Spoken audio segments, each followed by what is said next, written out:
YouTube channel activity metrics. So a little bit ago, I made a video about, or I kind of like discussed the concept of having metrics based on YouTube like channel activity.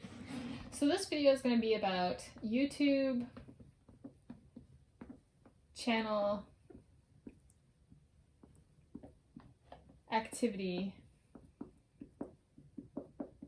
metrics,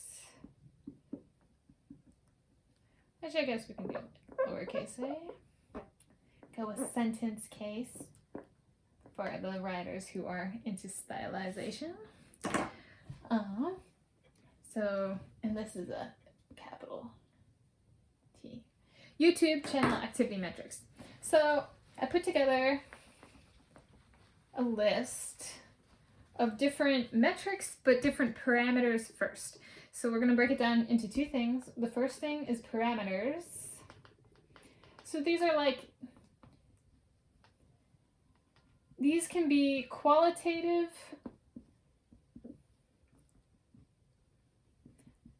or quantitative, and it is quantitative.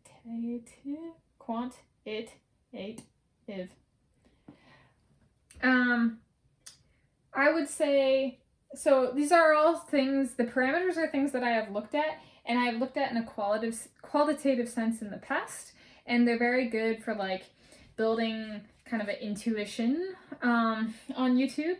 That's kind of how I'd phrase it. However, if one wants to build upon these parameters, so make them quantitative and then put them, like plug that value or whatever it is, or use it to calculate something else, there's something else that is calculated. These quantitative values get put into metrics.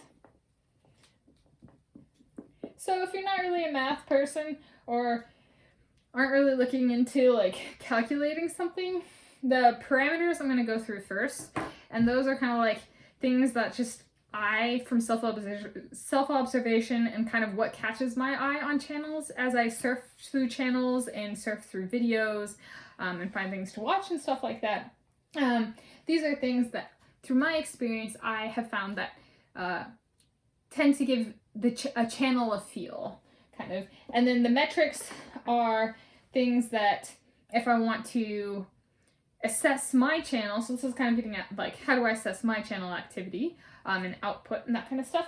The metrics are, let's get down to it. What have I been doing? Kind of thing. What is my channel activity and what does it mean? So we're going to start with parameters. And I have, I think, a total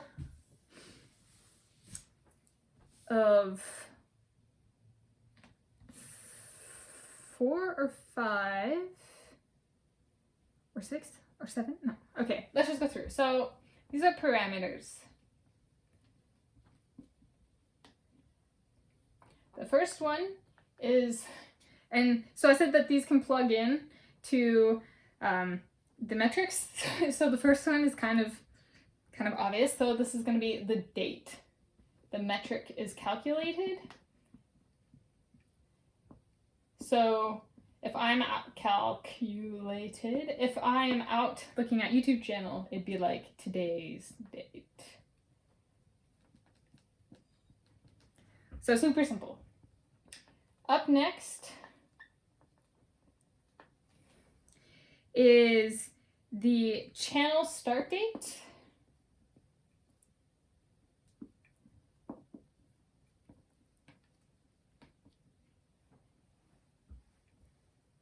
Okay, and on YouTube, that's, if you go to the About tab on a channel, at least like as of today, which is the 18th of April 2022 on Monday, it's still kind of phrased like this. Last time I checked, is it's listed as like a joined date, the date that like YouTube channel kind of joined. The third one is the date first public video was published.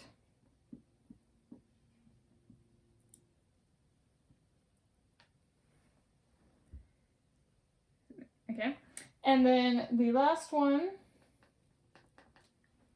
is the total number of videos,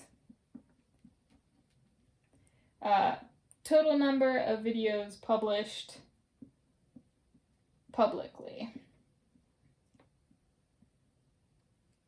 So publicly is available for all to see. And so those are the 4 parameters we're going to go on to. I have 4 metrics, and 2 of them can be flipped. So first off, kind of noting, so I called these can be qualitative or quantitative. They are quantitative, but I'd say I've met people who kind of surf YouTube and don't really think about what day it is. But if I'm looking at a channel and I'm like looking at the About tab and I'm seeing the start date, it's not very useful if I don't know how long ago that start date was. It's just call it like a reality check instead of just kind of mindless surfing. I'm kind of putting forward parameters and metrics as like assessment, so that does require some mental engagement and like, at least this is kind of my thing through it, being present kind of as one is looking at these things. Because I have found people who don't take into account what day it is or what year it is and stuff like that can get assessments very wrong, and intuition especially can be very wrong when one does not take into account when they are looking at channels and stuff like that. Yeah. So this is not surfing, this is an assessment thing, so there is a little bit of requires professionalism is perhaps a better word. All right, up next is metrics. And so the metrics are calculated with the things we've already mentioned or other metrics. So the first metric is time since channel start date. So we've talked about this includes 2 parameters. This include the today's date. So the date the metric is being calculated, date metric is calculated, and then this channel start date. And then from this, the output is going to be in a unit of days. Number of days.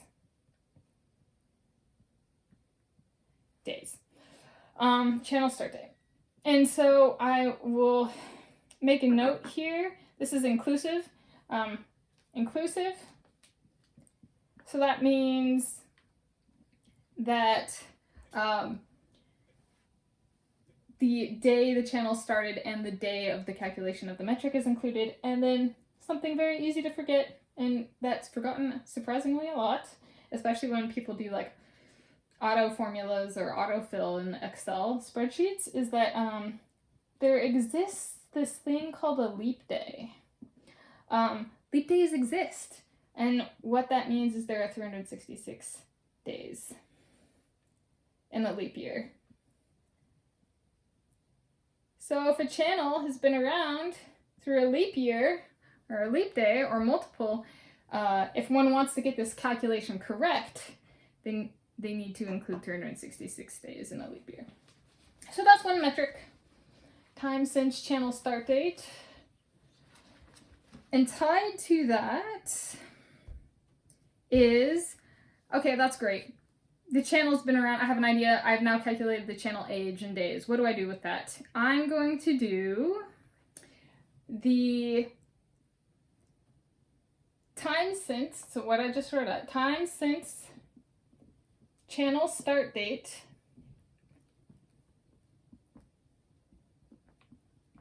and I'm going to divide it by the total, so this is another parameter, number of videos.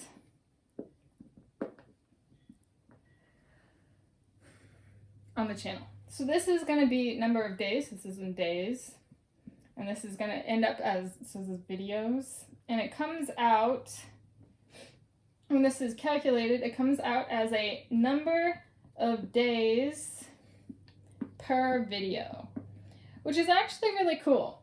Because you can think of in the lifetime of the channel, so from when the channel was started, this is how many days it averages for a video to be published publicly.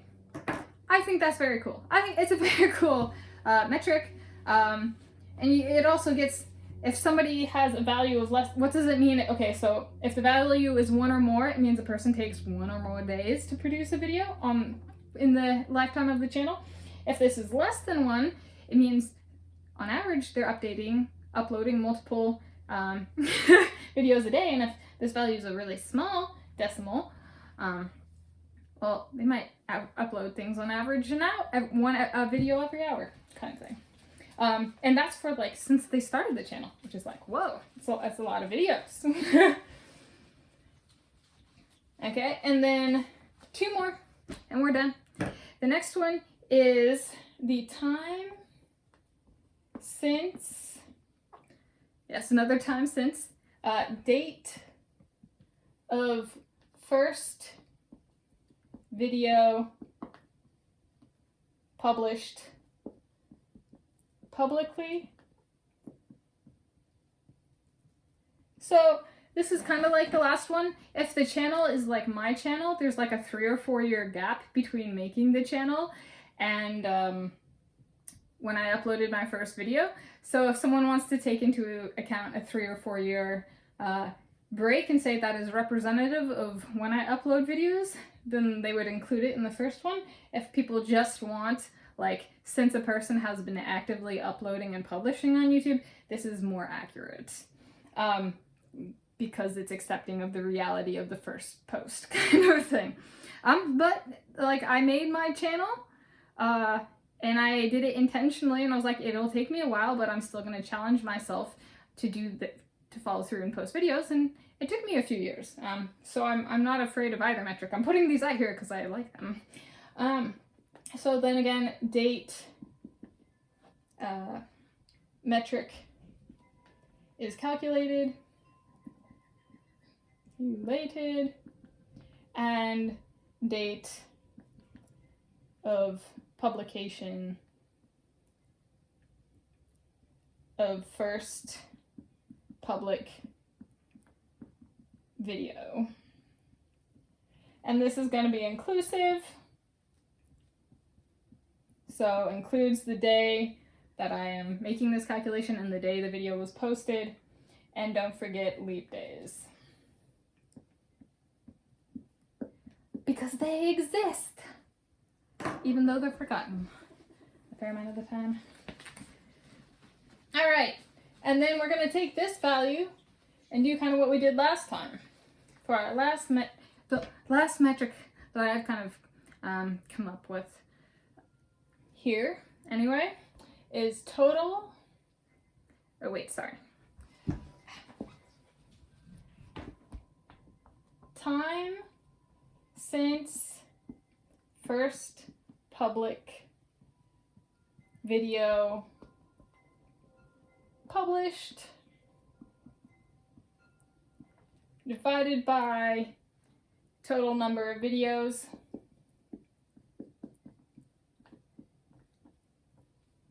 and again this is going to be days, this is going to be as units videos, and so the output of this is going to be a number of days it takes to put out one video since the person, the channel, the organization, whatever, has been putting out videos on their YouTube channel.